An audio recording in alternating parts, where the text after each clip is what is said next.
사도신경하심으로 예배를 시작하도록 하겠습니다. 나는 전능하신 아버지 하나님 천지의 창조주를 믿습니다.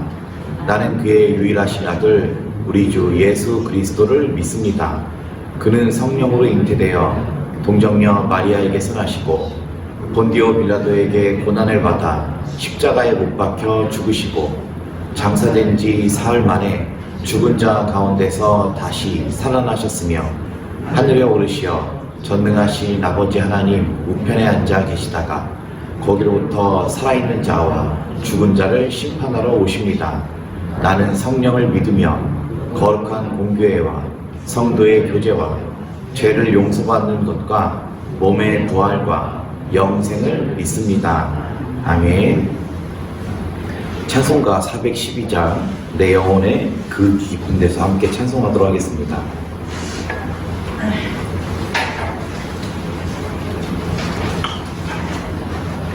찬송가 412장 내 영혼의 그 깊은 데서 함께 찬양하도록 하겠습니다.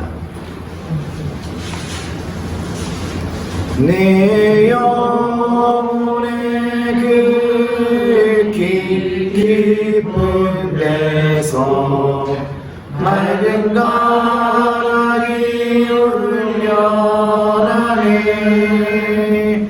아빌 목조가 언제나 흘러나와 내 영혼을 보이사네.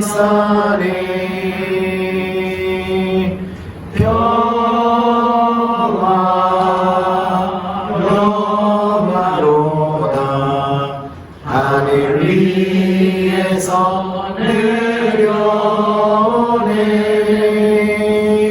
그 사랑의 물결이 영원토록 내 영혼을 덮으소서. 내 마음속에 솟아난 이 평화는 깊이 묻힌 보배로다. 나의 보화를 캐내어 가져갈 자 그 아무도 없으리라.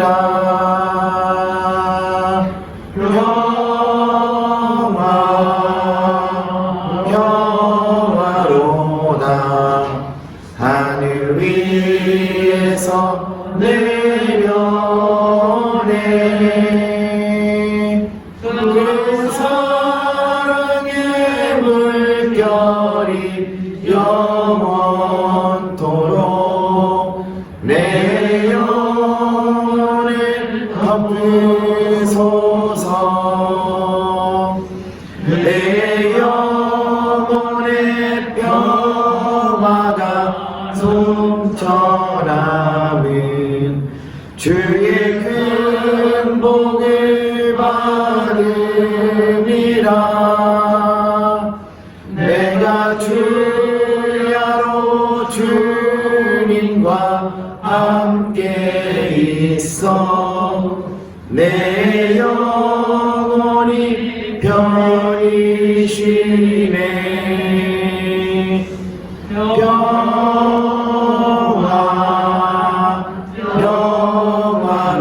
평화로다 하늘 위에서 내려오네.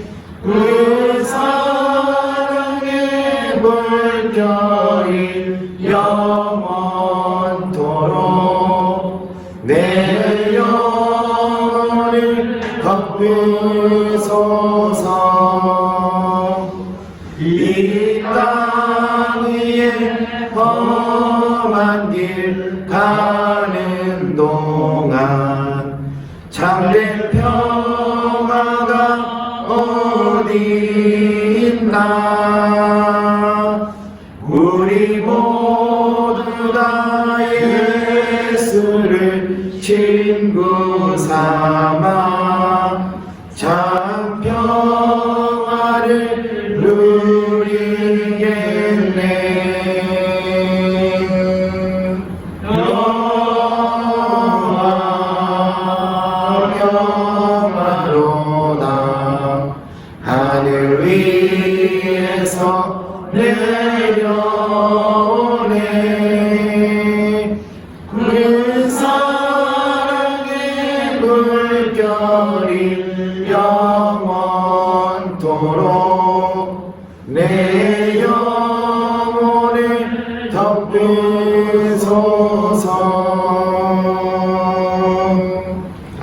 네, 오늘 주님 주신 말씀은 고린도후서 5장 2절의 말씀입니다.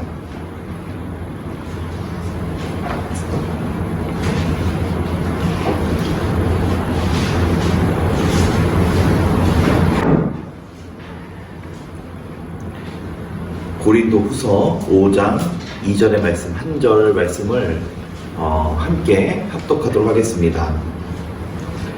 참으로 우리가 여기 있어 탄식하며 하늘로부터 오는 우리 처소로 덧입기를 간절히 사모하노라. 아멘. 한 번 더 읽도록 하겠습니다. 참으로 우리가 여기 있어 탄식하며 하늘로부터 오는 우리 처소로 덧입기를 간절히 사모하노라. 아멘. 성도는 육신을 갖고 있기 때문에 때로 영혼에 곤고함을 있습니다. 사람이 껍데기만 있는 것이 아니고 우리 안에 영혼이 있기 때문에 또 영혼은 마음보다도 깊숙한 곳에 있어서 사람을 이끌어갑니다. 제가 최근에 어떤 군인들이 나와서 하는 프로그램을 본 적이 있습니다. 군인은 아닌데 군인처럼 훈련을 연예인들이 받는 프로그램이었습니다. 근데 그걸 보면 고된 훈련을 하는데 아주 육신이 건강한 사람들이 모여서 훈련을 받는 것입니다. 그런데 그 교관이 지친 사람에게 그런 말을 합니다. 네가 체력이 아무리 좋아도 정신이 쓰러지면 육신은 종이 쪼가리에 불과해 라는 이야기를 합니다. 아무리 힘이 세도 정신이 나 하기 싫다, 나 지쳤다, 나 안 할 거야 하는 순간 몸은 움직이지 않습니다. 육신보다도 강력한 힘이 정신에 있습니다. 마음에 있습니다. 그리고 그 거라사 지방에 귀신 들렸던 그 쇠사슬로도 묶을 수 없게 됐던 그 남성에게 그런 힘이 있었던 것은 그 귀신이 그 안에서 발버둥쳤기 때문입니다. 그 사람이 예수님께서 귀신을 쫓아내셨을 때 마음이 온전해져서 자리에 앉아 있었습니다. 마음보다도 더 깊숙이 있는 것이 우리의 영혼입니다. 우리는 영혼의 풍성함을 사모해야 합니다. 그런데 많은 성도분들이 신앙생활을 하면서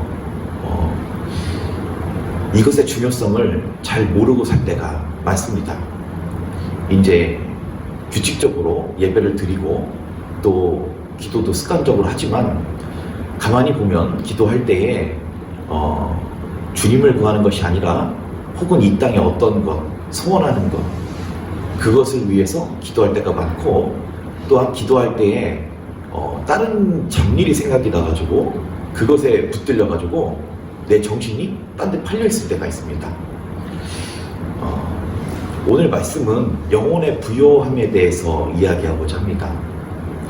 영혼의 부요함에 대해서 얘기를 하면서 말씀드리고 싶은 것은 오늘 말씀대로 2절을 다시 한번 보도록 하겠습니다. 참으로 우리가 여기 있어 탄식하며 하늘로부터 오는 우리 처소로 덧입기를 간절히 사모하노라 말씀합니다. 바울도 이야기했습니다. 그 믿음이 좋았던 바울도 이야기했습니다. 우리가 참으로 여기 있으면서 탄식한다. 그러면서 간절한 소망으로 이야기했습니다. 하늘로부터 오는 우리 처소 덧입기를 소망한다 이야기했습니다. 우리의 처소는 예수님입니다. 예수님을 입어야 됩니다. 성도가 육신을 입고 이 땅에 살고 내가 의리의리한 집, 또 좋은 집에 살고 있더라도 이거는 내 집 아닙니다. 내 집은 예수님밖에 없습니다. 예수님 안에 들어가서 그 생명을 누려야 됩니다. 요한복음 1장 4절에 보면은 그 안에 생명이 있으니 이 생명은 사람들의 빛이다 라고 이야기했습니다. 사도 요한이 예수님을 보면서 한 말입니다. 그 안에 생명이 있다. 그리고 있는 그 예수님의 생명은 사람들의 빛이다 라고 예수님을 표현했습니다. 사람이 생명 얻으려면 예수님밖에 없습니다. 주님밖에 없습니다. 아무리 이 땅에서 발버둥 치고 그 마음의 갈급함을 찾으려고 해도 결국에 평안 주시는 것은 주님밖에 없습니다. 그러므로 우리가 기도할 때에 주님 구해야 됩니다.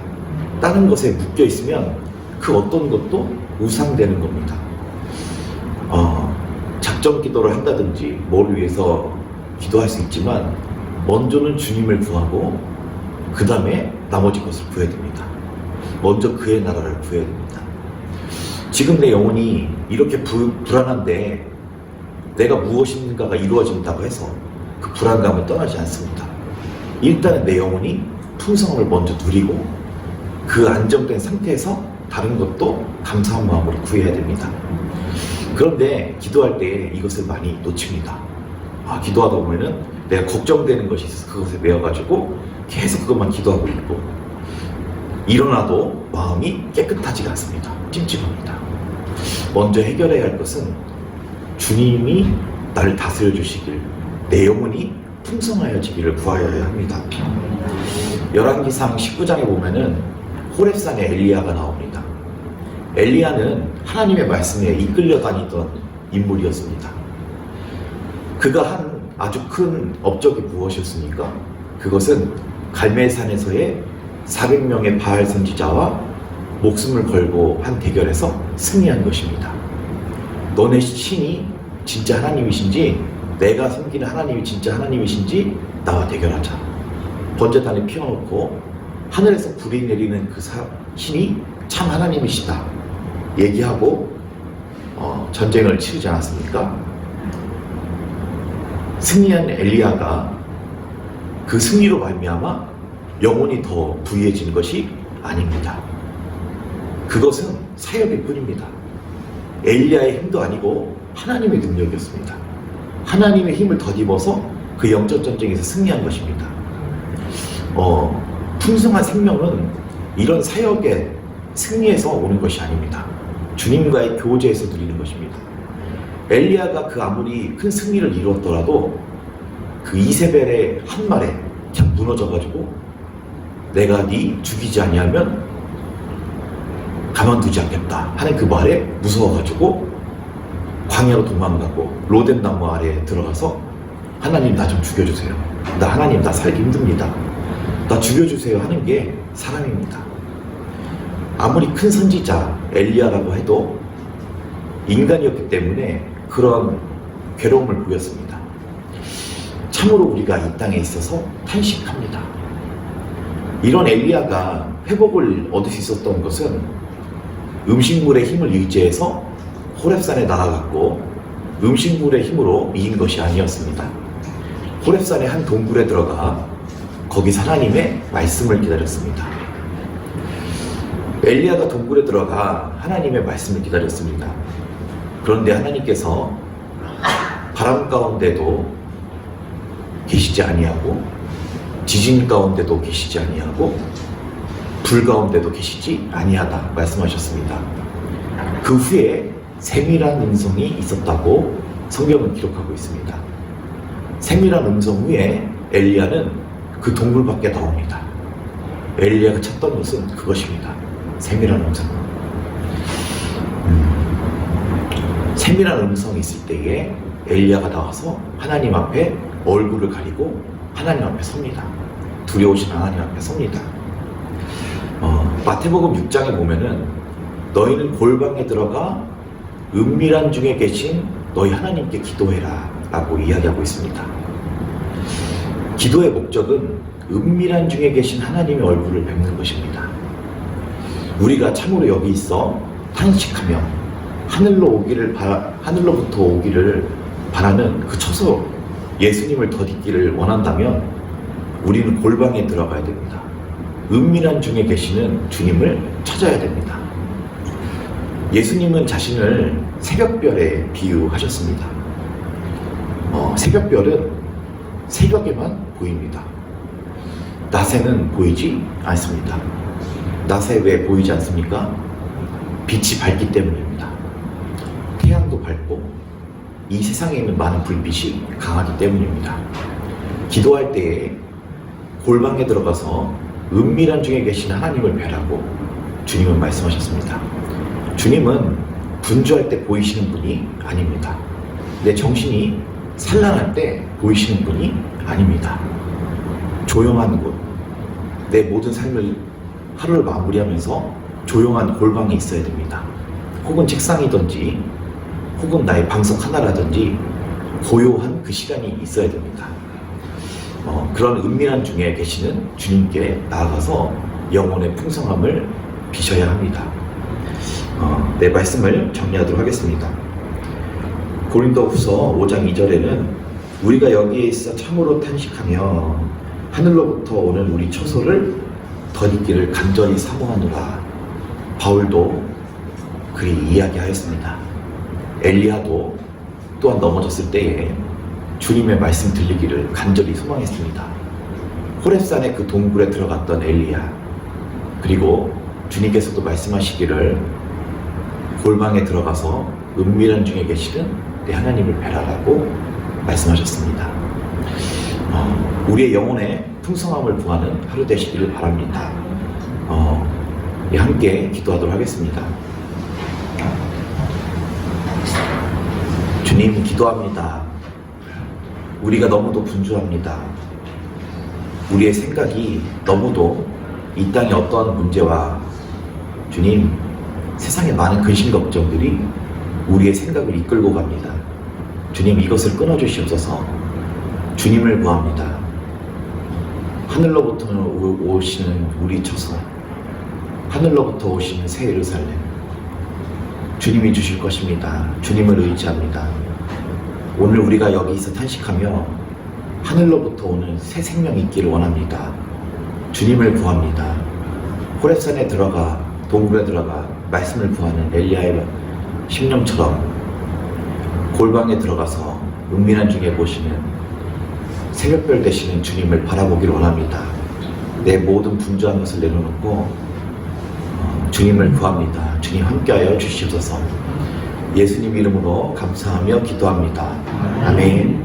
하늘에 계신 우리 아버지, 아버지의 이름을 거룩하게 하시며 아버지의 나라가 오게 하시며 아버지의 뜻이 하늘에서와 같이 땅에서도 이루어지게 하소서. 오늘 우리에게 일용할 양식을 주시고 우리가 우리에게 잘못한 사람을 용서하여 준 것 같이 우리 죄를 용서하여 주시고 우리를 시험에 빠지지 않게 하시고 악에서 구하소서. 나라와 권능과 영광이 영원히 아버지의 것입니다. 아멘.